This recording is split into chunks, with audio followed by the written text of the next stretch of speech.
Edward Bernays, the nephew of world-famous psychoanalyst Sigmund Freud, would study group dynamics and become the father of public relations. He authored the book Propaganda in 1928. In it, he described how to intelligently and consciously manipulate the habits and opinions of the masses within a democratic society. He went on to state that those who harness this unseen mechanism of society constitute an invisible government and are the true ruling power. It is they who pull the wires which control the public mind, who harness old social forces and contrive new ways to bind and guide the world.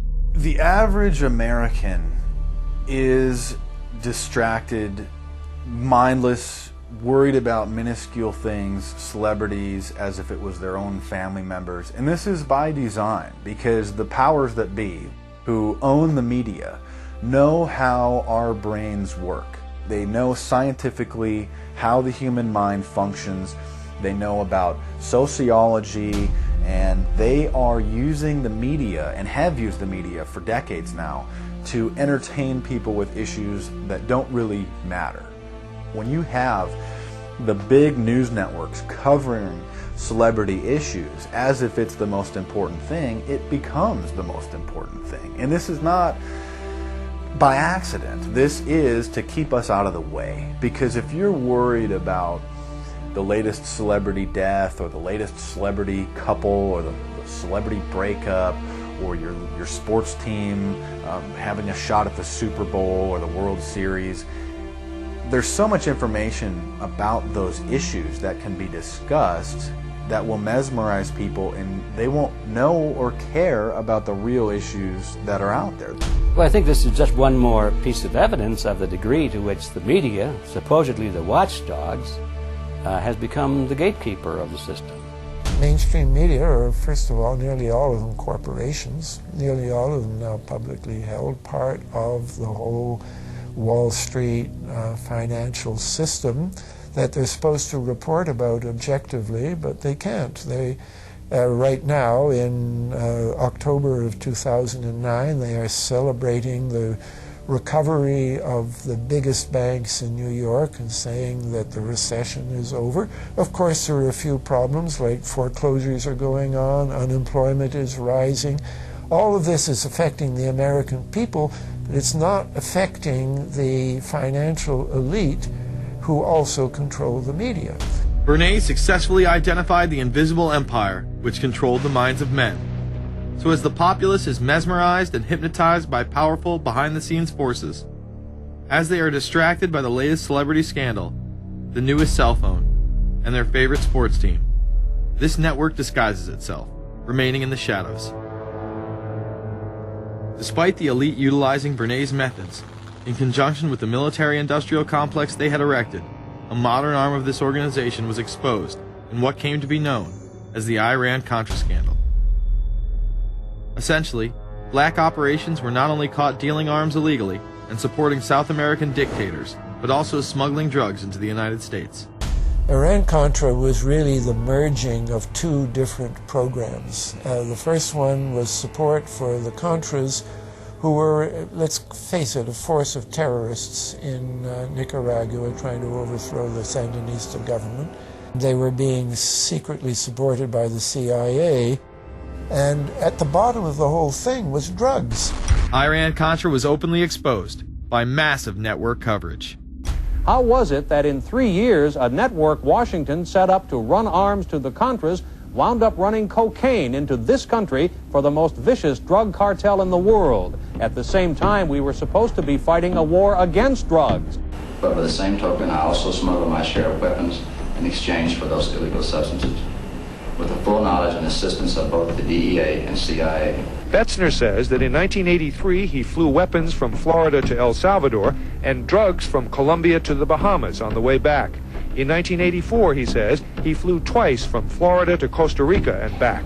We could bring back our own cargo, and they would arrange it, or we could bring back their cargo without ever having to worry about interception, arrest, anything like this, that everything was taken care of. What kind of cargo were you talking about? Drugs. Tolliver says he had 2 meetings with this man, CIA veteran Rafael Quintero. Then in March of 1986, he says he flew 14 tons of weapons down to Honduras. to this Contra resupply base set up by the CIA. We take off from Tegucigalpa, Honduras, and we leave. To? South Florida. Where in South Florida? We landed at Homestead Air Force Base. This is the plane Tolliver says he used. The plane traces to a company that had a State Department contract to fly humanitarian supplies to the Contras. In addition to that, 36 sources confirm the basic scheme. We can now report that long before that operation began, there was another operation to provide guns for the Contras, which was also against the law. In this operation, Americans and Israelis provided arms to the Contras, and then the same network smuggled drugs into the United States.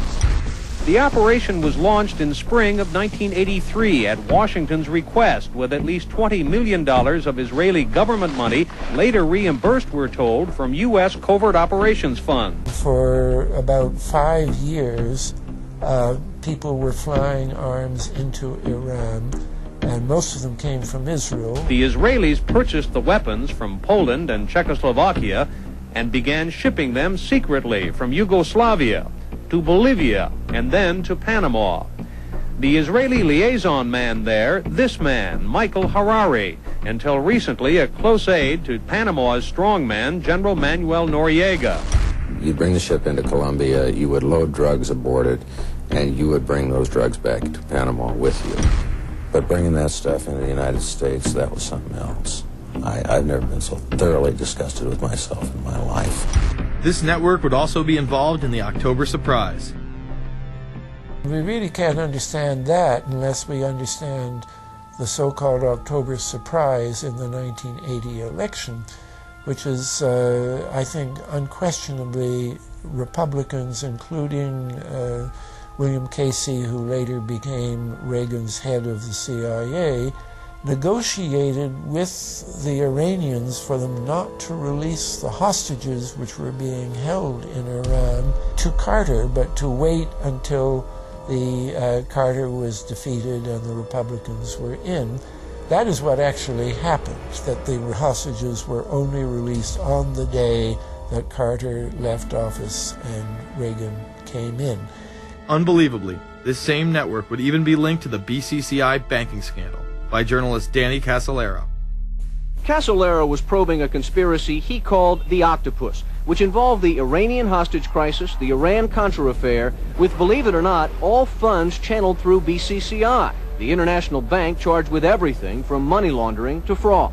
BCCI, it's a shadowy international bank linked to terrorists, drug runners, and dictators. Little was known about BCCI until 6 of its top officers were arrested in Tampa in October of 1988 on charges of laundering drug money for Colombian cocaine bosses. The BCCI men were convicted, and the bank itself pleaded guilty. But for some reason, the bank was allowed to continue to operate all over the world. There are indications that some of the reluctance to prosecute this bank stem from the favors it did. For? The favors it did for intelligence services everywhere. Too many secrets of too many countries, too many prominent people, too many hands-on, and that makes it desirable that this entire affair be forgotten. It began to become clear that the global traffic of drugs were funding violent dictators, rigging elections, supporting the arms trade, and enforcing the assassination of anyone who got in the way. Casolaro was found dead for his efforts in exposing this network. His death, of course, ruled a suicide. He was meeting a source in West Virginia. He was about to discover all. Instead, his body was discovered in a hotel room with 12 slashes in his wrist, but when the local authorities ruled it suicide, the family said, no way. The housekeeper had taken calls threatening his life. And I pick it up telephone, I say hello, and he say to me, you son of a bitch, you's dead.